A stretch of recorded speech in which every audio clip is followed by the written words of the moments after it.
إن الحمد لله نحمده ونستعينه ونستغفره ونعوذ بالله من شرور أنفسنا وسيئات أعمالنا من يهده الله فلا مضل له ومن يضلل فلا هادي له وأشهد أن لا إله إلا الله وحده لا شريك له وأشهد أن محمدا عبده ورسوله صلى الله عليه وعلى آله وأصحابه ومن استنى بسنته إلى يوم الدين.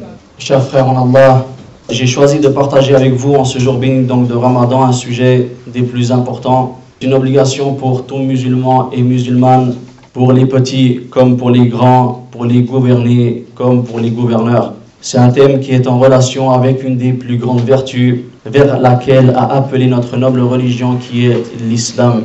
C'est un sujet qui est relatif à un grand bien, si important que pas une communauté ne s'en acquiert les faveurs sans qu'il n'obtienne la notoriété dans ce bas monde, et pas un peuple n'en fait leur étendard sans qu'Allah subhanahu wa ta'ala ne les élève au-dessus de toute autre nation, et pas un individu n'en fait une habitude dans sa vie sans que Allah subhanahu wa ta'ala à travers cela ne lui accorde le succès de ce bas monde et celui de l'au-delà.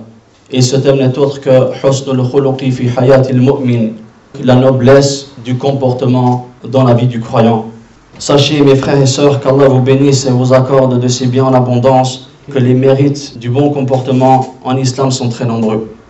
Tout d'abord parce qu'elle est une caractéristique parmi les caractéristiques et parmi les spécificités de tous les prophètes et de tous les messagers de Dieu alayhimus salam, et elle mène aussi à leur voie. Et on reconnaît bien sûr la noblesse d'une voie empruntée par la noblesse de ce qu'elle procure en fin de compte. Et notamment ici donc la félicité de ce bas monde et celle de l'au-delà.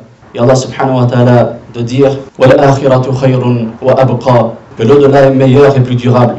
L'au-delà est bien meilleur que ce bas monde et il est plus durable. Puisque là-bas il y a l'éternité. L'éternité soit dans le feu de l'enfer qu'Allah nous en préserve, soit dans les délices du paradis auprès des Nabiyina, auprès des prophètes, As-Siddiqina, auprès des véridiques, As-Shuhada, auprès des martyrs, As-Salihina, et auprès des gens pieux, et quel bon compagnon que cela. Tandis que le mauvais comportement, mes frères et sœurs, donc qui est son contraire, est un grand mal, un acte qui mène à la voie des démons, qui mène à l'injustice des peuples et à l'injustice des individus, et qui rend malade le cœur de l'être humain jusqu'à lui faire perdre ce bas monde ainsi que l'au-delà. Et comme il est dit, ما وهب الله لامرئ هبة أفضل من عقله وأدبه هما حياة الفتى فإن فقد فإن فقد الحياة أحسن به. Allah n'a pas donné à l'homme une grâce meilleure et plus large que celui de sa raison et du bon comportement. Ces deux choses représentent la vie de l'homme. S'il venait à les perdre, alors la mort lui est préférable à la vie. La mort lui est préférable à la vie. Et cette parole va dans le sens d'un hadith prophétique qui nous est rapporté par l'imam al-Bukhari et Muslim dans leur authentique. عن أبي قتادة الأنصاري رضي الله عنه أن رسول الله صلى الله عليه وسلم مر عليه بجنازة فقال مستريح ومستراح منه. Et dans ce hadith qui nous est rapporté par Abu Qatada radiallahu anhu, il dit qu'un jour un cortège qui accompagnait le corps d'un défunt passa devant le prophète sallallahu alayhi wa sallam. Et le prophète sallallahu alayhi wa sallam, à cet instant, il a dit deux mots qui ont attiré l'attention de ses nobles compagnons. Il a dit libérer ou libérer de lui, ou reposer de lui. فقالوا يا رسول الله ما المستريح والمستراح منه. Et les compagnons se sont empressés de lui demander ya Rasulallah, qu'est-ce que le libérer et le libérer de lui. فقال صلى الله عليه وسلم العبد المؤمن يستريح من نصب الدنيا وأذاها إلى رحمة الله. Il dit que le serviteur croyant, lorsqu'il meurt, il se repose et il se libère des difficultés, des peines et des douleurs de ce bas monde, et il s'en va vers la miséricorde d'Allah subhanahu wa ta'ala. Qu'Allah fasse de nous parmi cette catégorie de personnes. Et il dit وَالْعَبْدُ الْفَاجِرُ يَسْتَرِيحُ مِنْهُ الْعِبَادُ وَالْبِلَادُ وَالشَّجَرُ وَالدَّوَابُ.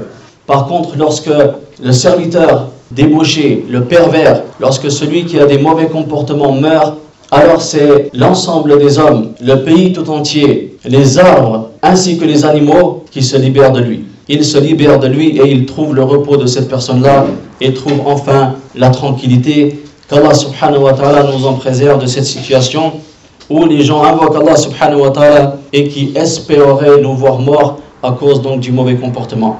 Donc on voit combien est important le bon comportement dans la vie du croyant et combien est grand le danger des mauvaises mœurs. Et il y a un autre hadith du prophète sallallahu alayhi wa sallam qui mentionne ces deux choses.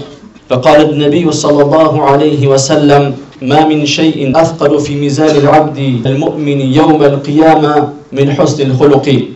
Le prophète sallallahu alayhi wa sallam de dire rien ne pèsera plus lourd dans la balance du serviteur d'Allah croyant plus que le bon comportement. Et ensuite le prophète sallallahu alayhi wa sallam de dire wa inna Allah la yubghidu al-fahish al-badhi. Par contre, ce qui met le plus en colère Allah subhanahu wa ta'ala, c'est le pervers au mauvais comportement. Qu'Allah nous en préserve. Et ce hadith donc a été rapporté par l'imam Abu Daoud et a été authentifié par Cheikh Al-Albani rahimahullah al-Jami. Chers frères en Allah, sachez donc que le bon comportement est d'une importance capitale en islam, car c'est une des raisons essentielles pour laquelle Allah subhanahu wa ta'ala a envoyé son noble prophète Muhammad sallallahu alayhi wa sallam, comme lui-même donc nous l'a informé. Comme lui-même le prophète sallallahu alayhi wa sallam nous l'a informé, innama bu'ithtu li'utammima makarim al-akhlaq. J'ai certes été envoyé pour parfaire les bons comportements ou les bonnes moralités. Les savants par rapport à ce hadith disent qu'il y a beaucoup de fawaïd, et parmi celles-ci, c'est que l'islam n'est pas une religion qui sème le désordre. L'islam ne vient pas avec le désordre.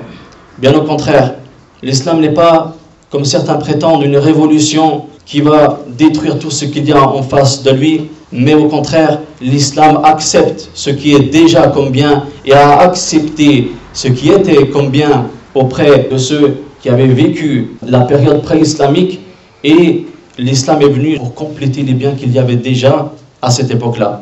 Le prophète sallallahu alayhi wa sallam n'a pas dit je suis venu pour tout refaire, tout reconstruire. Il a dit je suis venu pour compléter. Et parmi les fawaïd et les bienfaits de ce hadith, c'est que les Arabes possédaient déjà des bons comportements même avant la venue de l'islam. Et ceci parce qu'ils ont hérité cela du père des prophètes Ibrahim alayhi salam. وانطلاقا من هذا الحث كان من أصول أهل السنة والجماعة الدعوة إلى مكارم الأخلاق والتمسك بها.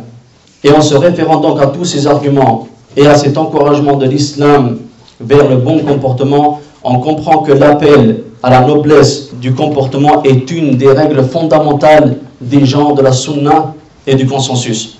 Le fait d'appeler aux bonnes mœurs est un des fondements parmi les fondements des gens de la sunna et du consensus. C'est pourquoi donc Cheikh al-Islam ibn Taymiyyah rahimahullah ta'ala, après avoir établi le dogme des gens de la sunna et du consensus dans son livre Al-Wasitiyya, il dit وَيَأْمُرُونَ بِالصَّبْرِ عِنْدَ الْبَلَاءِ وَالشُّكْرِ عِنْدَ الرَّخَاءِ وَالرِّضَى بِمَرِّ الْقَضَاءِ. Parmi les fondements des gens de la sunna, c'est qu'ils appellent à faire preuve de patience lors des épreuves et appellent au remerciement à Allah en situation de prospérité et en situation d'aisance, et ils appellent à toujours être satisfaits du décret d'Allah subhanahu wa ta'ala. وَيَدْعُونَ إِلَى مَكَارِمِ الْأَخْلَاقِ وَمَحَاسِنِ الْأَعْمَالِ. Et ils appellent à la noblesse du bon comportement et ils appellent à parfaire les actions. وَيَعْتَقِدُونَ مَعْنَى قَوْلِ النَّبِيِّ صَلَّى اللَّهُ عَلَيْهِ وَسَلَّمَ أَكْمَلُ الْمُؤْمِنِينَ إِيمَانًا أَحْسَنُهُمْ خُلُقًا. Et les gens de la sunna, ce sont eux qui croient fermement en la parole du prophète sallallahu alayhi wa sallam qui disait le croyant qui a la foi la plus complète, c'est celui qui a le meilleur comportement. Et on voit donc le grand mérite et la place qu'a le bon comportement en islam. Pourquoi cela? Car le prophète sallallahu alayhi wa sallam l'a joint à la foi.